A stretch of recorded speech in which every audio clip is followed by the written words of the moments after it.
All right, we're still in chapter 6, but we're in the second part. We're still talking about the roots of the progressivism that's going to be taking place in the early 1900s. One of the main things we're going to talk about is the change of women's role in society. Women's lives changed in the late 1800s. Technology made housework easier, which led to more free time. Families overall are going to become smaller on average, and middle class women become educated and they work outside of the home. So it's a big change from what we saw in earlier times. Jane Addams was the creator of the Hull House. She created the first idea to help the poor. And this led to a part where women had that extra time and the new education, which is going to help them to change the way society looks and how it acts. We're also going to see the emergence of things called women's clubs.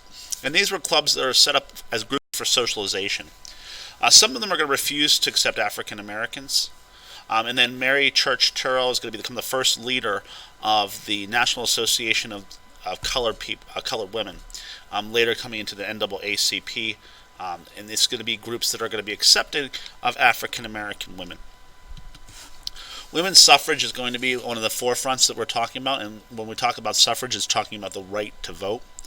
Seneca Falls Convention in 1848 originally called for the right to vote for women. And after the Civil War, Congress passed the 15th Amendment, which gave the right to vote for free men, but it still excluded women. And when we're looking at population of this time, we talked about this before, women were smaller than men at this time. However, what you saw was the idea if you added African American men and the women, you had the majority of the population, of the adult population, was actually more than what you saw of the white men who were voting. So this is going to be a big push to see how women could get that right to vote, especially whenever they would be representing the majority. So the people who are fighting for the right to vote are called suffragists. Two of the most critical, or two of the ones that we study the most, are Elizabeth Cady Stanton and Susan B. Anthony. They're going to find the National Women's Suffrage Association, and what they're going to do is they're going to call for a constitutional amendment for women to gain the right to vote. So this National American Women's Suffrage Association worked for suffrage at the state level from 1917. The leader was Anna Howard Shaw and Carrie Cartman Catt. We will see these. We're going to be watching a video. And it's a kind of a part of a movie. It's called Iron Jawed Angels, where we're talking about a lot of these things. Because what you see is the women's groups that are coming together to fight for the right to vote, some at the state and some at the federal level. They're not always on the same pages, meaning that what they feel that they should be doing is kind of at odds with one another. And it's not until they unite together with a common goal and a common purpose that you see the actual changes happening. So the question is, why shouldn't women have the right to vote? This is going to be kind of like the stereotypical answer of this period of time. They're going to upset the natural balance in families.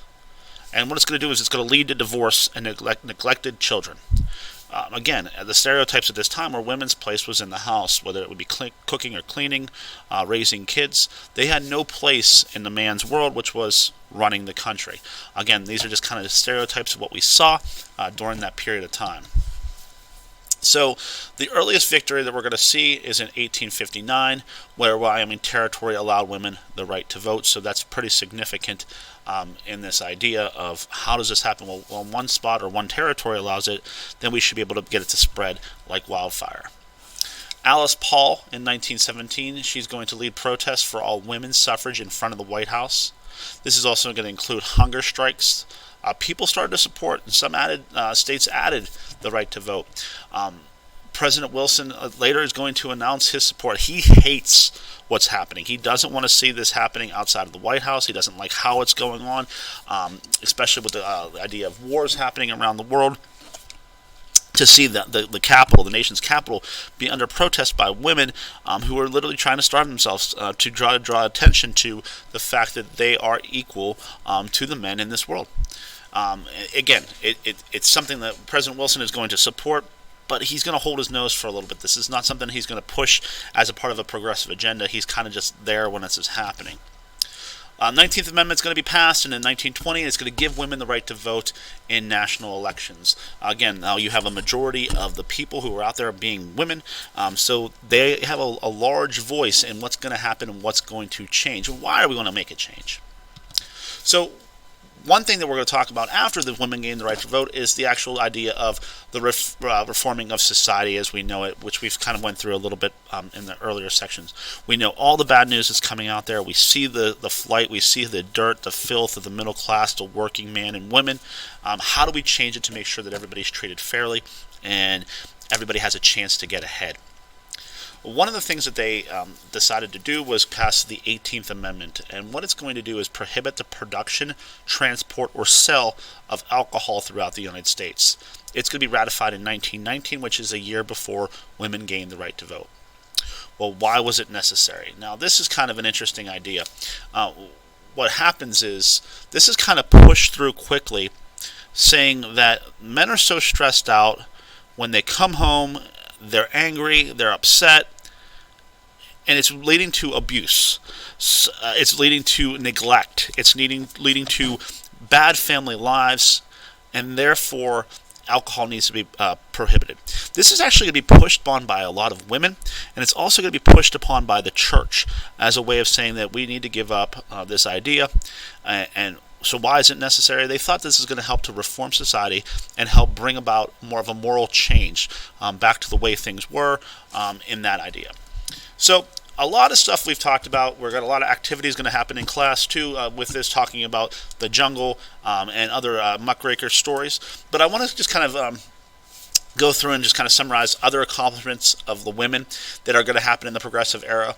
First thing is the Children's Bureau at the Department of Labor, and that's going to focus on kids' rights. And there's going to be a section you're going to read about in there about like how were kids being treated and what age was it appropriate. You know, I think about those pictures where you see the 12-year-old boy coming out of the coal mine smoking a cigarette, understanding the fact that that should not happen in any type of industrialized world. We're also going to talk about staff libraries. You're going to talk about parks and hospitals where they're going to raise money to help that. Labor laws for women and children. The food and drug industries, which we'll talk about too. Again, things like these muckraking stories. Pension for widows, part of the Social Security system that's going to come out to make sure that women are taken care of, especially if if there was only a one-income family and the breadwinner or the bread earner passes away. How is the family supposed to survive? And finally, Women's Trade Union League. So again, this period of time is going to be very, very good for females and the progressiveness of equality. Still to this day, we do not have equality as we know it. However, the idea is a lot of the things that are going to come out of this period of history are going to change the way women interact in our country and the roles that they can play in the positive changes for the future.